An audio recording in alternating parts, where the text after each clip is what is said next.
Un monde de silence. Paisible, mais solitaire. Je les imaginais habitants de cet autre univers. Mais peut-être n'était-il que réduit à ce silence.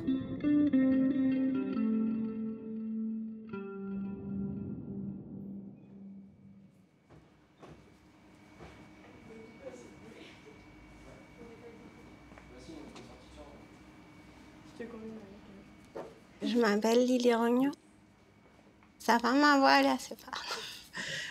J'ai entendu parfaitement jusqu'à l'âge de 21 ans.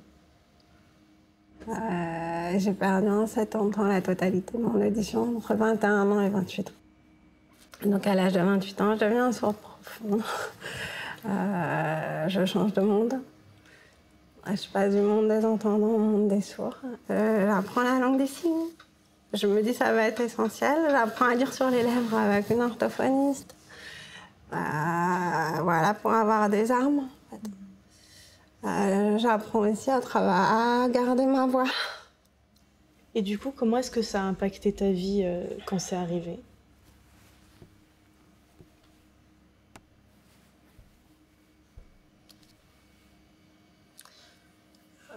C'était dur au départ.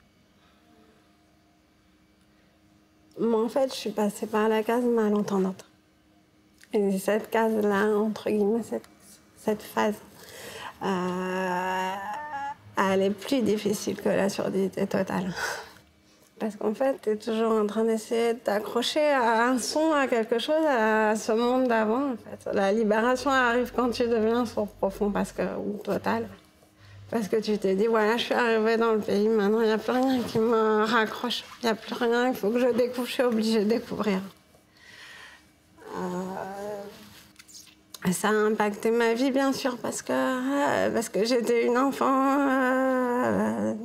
normale. Même si j'aime pas employer ce mot, mais je veux dire, je faisais de la guitare au conservatoire, j'aimais la musique, j'écoutais énormément de musique. Je suis vraiment dans le deuil, dans la perte, en fait. J'ai plus de musique, j'ai plus les voix, j'ai plus le réveil le matin, j'ai plus les rires, j'ai plus rien, en fait. Et moi, c'est vrai que j'ai commencé à aller mieux à partir du moment où j'ai accepté ça.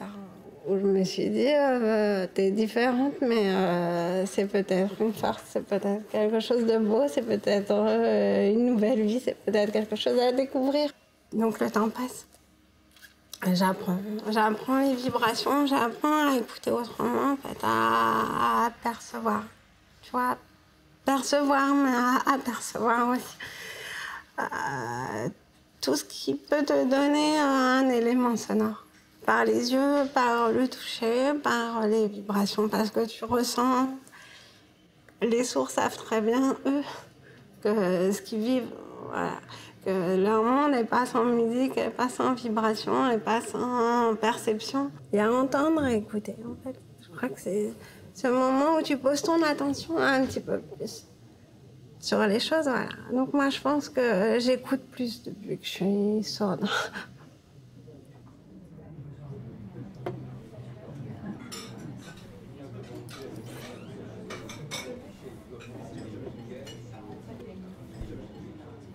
On a un rapport au sens, Sylvain pourra en parler mieux que moi certainement, qui est normalisé socialement. On est jugé normal quand on n'a pas de déficience dans ces domaines-là.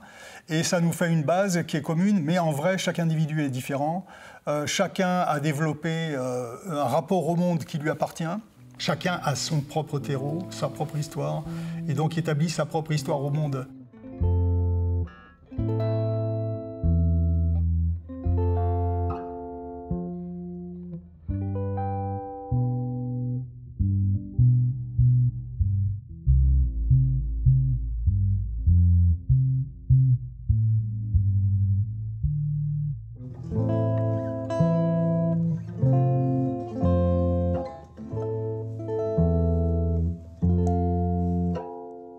À un moment donné, les individus s'accordent sur un temps partagé.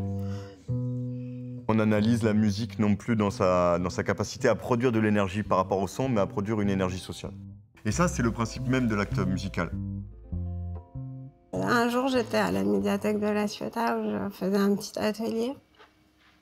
Et j'ai rencontré Cassandra, en fait, qui est venue. Elle avait un instrument pour sourds. Donc moi, ça m'interrogeait parce que je ne savais pas ce que c'était. J'étais restée vraiment dans ce tu peux plus entendre de musique.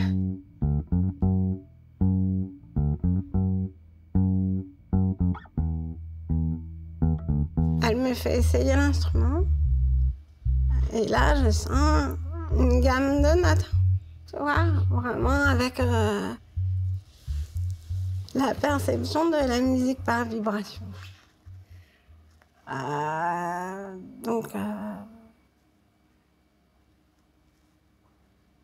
J'ai envie de pleurer. Elle a envie de pleurer aussi. Je pleure, elle pleure aussi. En fait, il se passe un moment vraiment très fort où elle voit que son art est au service de quelque chose qu'elle espérait, je crois. Et moi, de voir que je m'étais trompée et que je pouvais avoir un petit peu de musique. C'est beau. Quand je joue, je trouve ça beau. Donc au début, c'est un peu surprenant de pouvoir trouver beau des vibrations, mais non. Non, je peux dire si un morceau me plaît ou s'il me plaît pas. On ne peut pas parler autrement de la musique que par métaphore. La quasi-totalité de ces métaphores s'inscrivent dans des expériences corporelles. En effet, une musique est douce. Ce qui est doux, c'est quelque chose qui est par rapport au corps. Une musique est lourde. Ce qui est lourd, c'est par rapport au corps. C'est toujours par rapport à la place du corps ou à une expérience du corps que l'on peut parler musique. Quand on est immergé dans la matière sonore, on est un corps résonnant, puisque on est un corps qui est en contact direct avec les vibrations mécaniques du son. Et donc de là, la perception, l'acte perceptif est un acte corporel. Mais le corps du sourd et le corps de l'entendant, c'est le même. Au final, il n'y a pas un corps sourd qui réagit mieux qu'un corps entendant. Il y a la même réaction, à part que le sourd, il a un avantage sur nous, c'est que ses oreilles ne lui polluent pas sa perception corporelle. On sait que, par exemple, il y a des sourds qui sont capables de faire la différence entre des timbres de voix. Ils sont capables de faire la différence entre un trombone, une trompette et une flûte traversière. Et paradoxalement, en questionnant les sourds sur leur rapport corporel à la musique, il est apparu quelque chose à laquelle je ne m'attendais pas dans mon travail, c'était le rapport visuel à la musique. Un sourd va vous dire « j'ai adoré ce concert parce que les cymbales, quand elles vibrent, ça fait de la lumière. J'ai adoré voir les violons. Je n'ai pas adoré les entendre, j'ai adoré les voir. Mais c'est une expérience musicale. »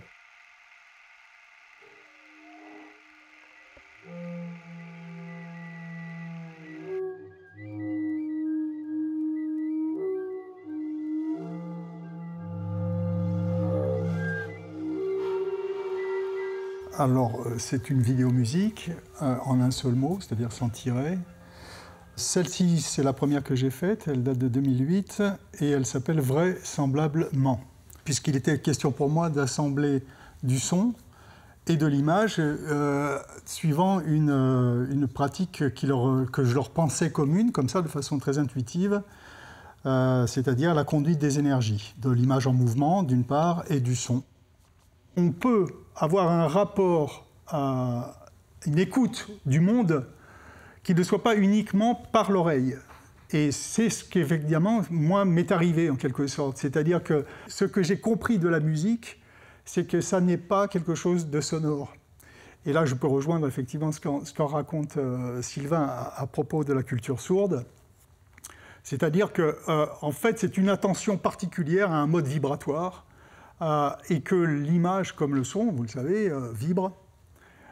L'image comme le son ont une temporalité qui leur est propre, une densité, c'est une matière, et cette matière-là, on peut l'habiter d'une certaine manière, comme on habite dans son oreille, son œil. Et la musique devient alors un art qui se regarde.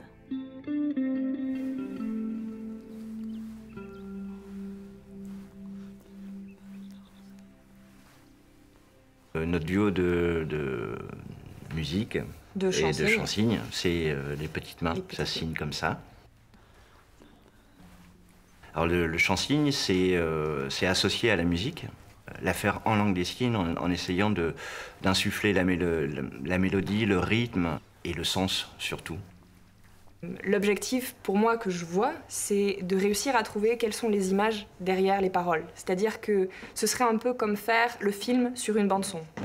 Et donc, normalement, on fait l'inverse. Et là, on va tirer les images et on va essayer de créer quelque chose de visuel avec les codes de la langue des signes pour donner à voir une chanson.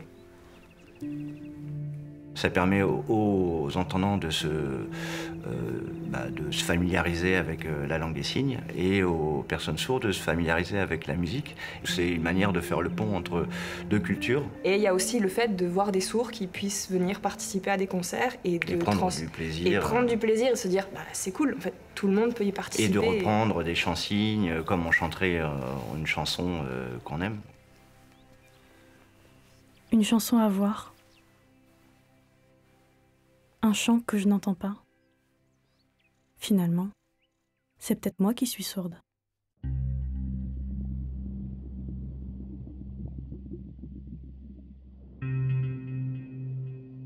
Après, oui, je le sens.